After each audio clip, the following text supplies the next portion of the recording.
Hello and welcome back to my summer reading list. I'm Gary.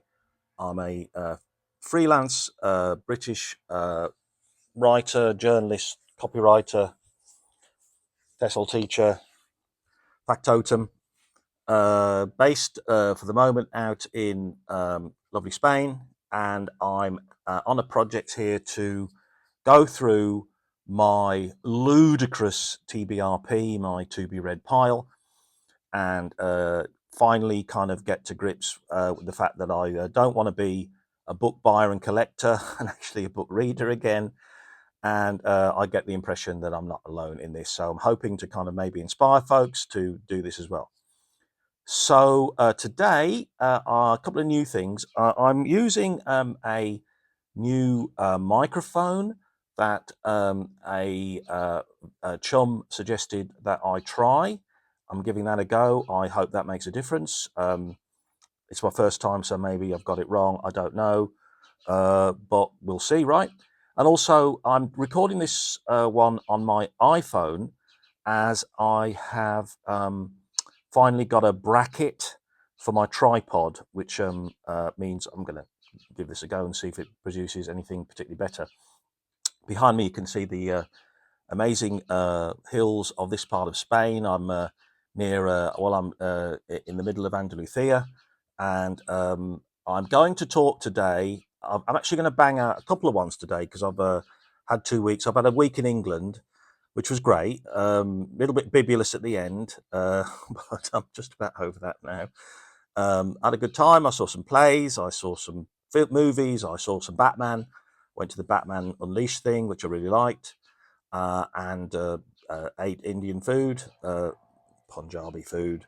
I ate other sorts of food. I ate Turkish food in Walthamstow, which is pretty cool actually, and all this kind of business, right? So anyway, so I've haven't posted for a couple of weeks, so I'm probably going to do at least 2 today. We'll see how they go. Okay. I know some people say they really hate me talking at the start of these things. They want to get straight to the review, but I gotta zig when others zag. Do you know what I mean? Right. Today, I did flag that I was going to be doing this as my next book. So today I'm going to be talking about Poor Things by Alasdair Gray. Okay. And I'm probably going to give you spoilers.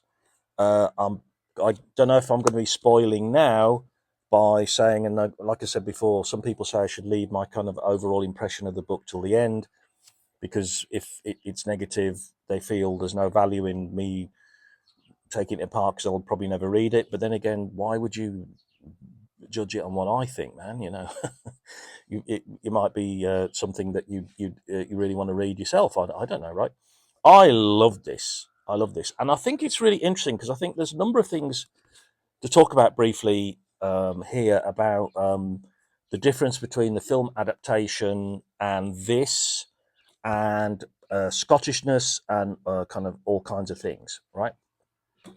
So I think I might mention this before. I bought this kind of in the spring because I really was determined to try and read it before the movie, because I was reading kind of early reports about the film. It did sound really, really interesting and very much up my street. And I like that director, and I like that actress. I like the actors. I like William Dafoe.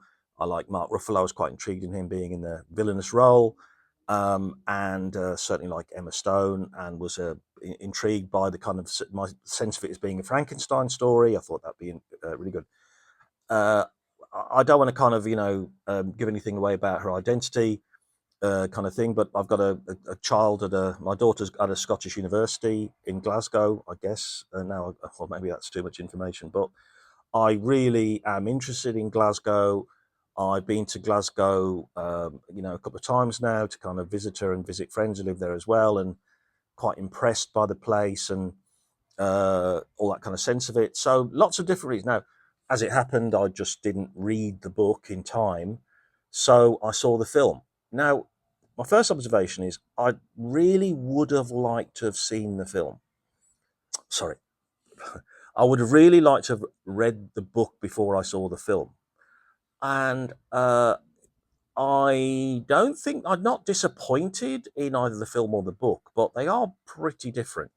And that's because the Alasdair Gray does an awful lot of kind of postmodernist, metatextual things with the book that you just you could in the film. But what's interesting about the film is and here's spoilers, right? So the book that there are two versions of this person's life story or the story, okay? And there's one which is the film, which is a fantastical, uh, gothic, Frankensteinian tale, and it's done in a quite surrealist style, an exaggerated style, deliberately so, and that's all great, right? The book has that, and the various layers and levels of writing and story within it. So, but there is a counter story to the Frankenstein story, which kind of deconstructs it and is pointing out all the reasons why it can't be. And but the kind of framing device is that Alasdair Gray thinks it is real, and he doesn't believe the counter story kind of thing. So that's very interesting to think about. That's kind of interesting. Couple of little challenges there about you know um, story and factuality and uh, unreliable narrators and all that kind of stuff, and to some of which one is we can be over familiar with, right? And they might get into one, but I think he did it very, very well. But and also, I've said before that I'm not really interested in the Kindle thing at all because I like I like the created aspect of the book. I mean, that's not a great page to pick open, but he's got his illustrations and he's got his the way he does his text and he does his pagination. He's got this thing where he doesn't really believe in indented paragraphs, or sometimes he does, and I love that. I love the font. I love the whole kind of feeling of the book. I love the heavy kind of Victorian font, especially for his for his chapter heads. I thought that was lovely. I loved all the illustrations. Uh, Thought that I really really enjoyed that part of the book. And if you listen to it on Audible, you wouldn't get that at all. And if you saw it in Kindle, I mean, perhaps they might make some attempt, but in my experience, they don't really. So I really really love the physicality of the book. And Alistair Gray, he seems like a very very interesting guy.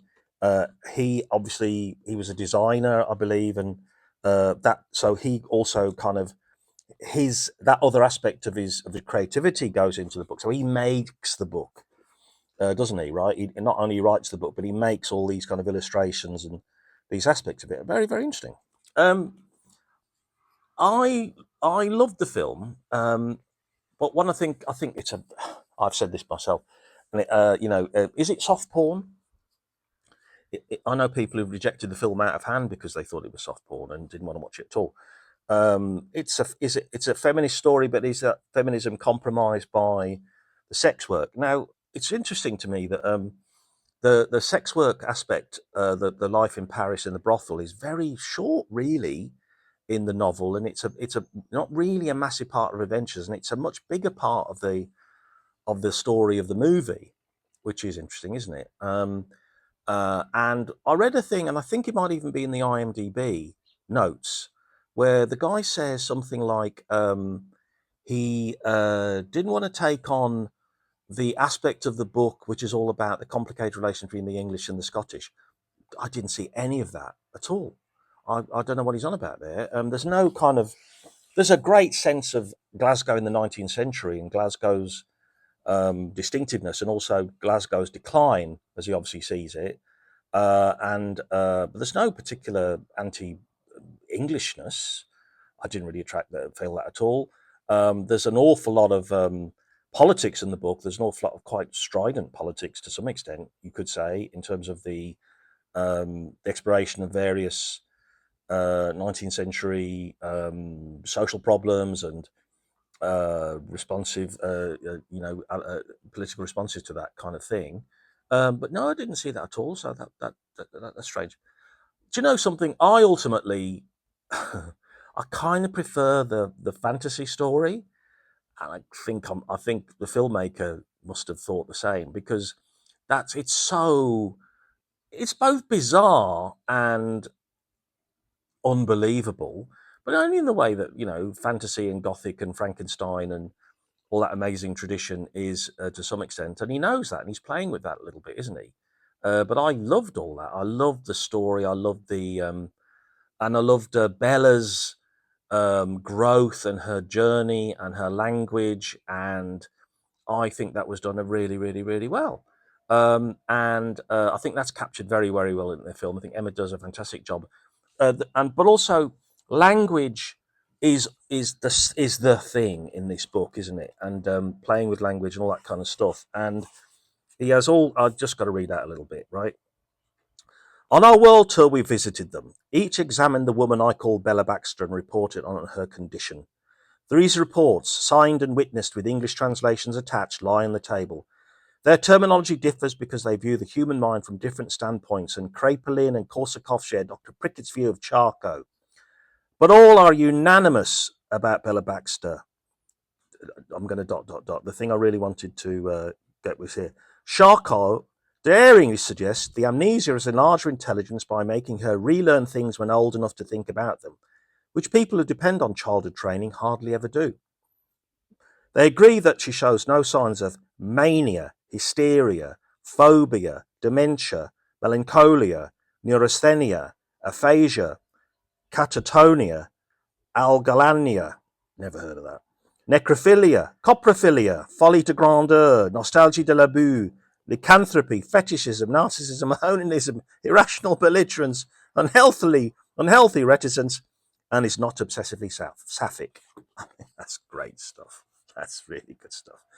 So, a delightful book, a very interesting book, a very worthwhile book to read. I thought it was excellent. I gave it absolutely 5 out of 5. And in my triage, this is absolutely a keeper. I could really imagine rereading this, dipping into this, loving the language again, getting swept along in the picaresque journey and the pseudoscience and the scientific language.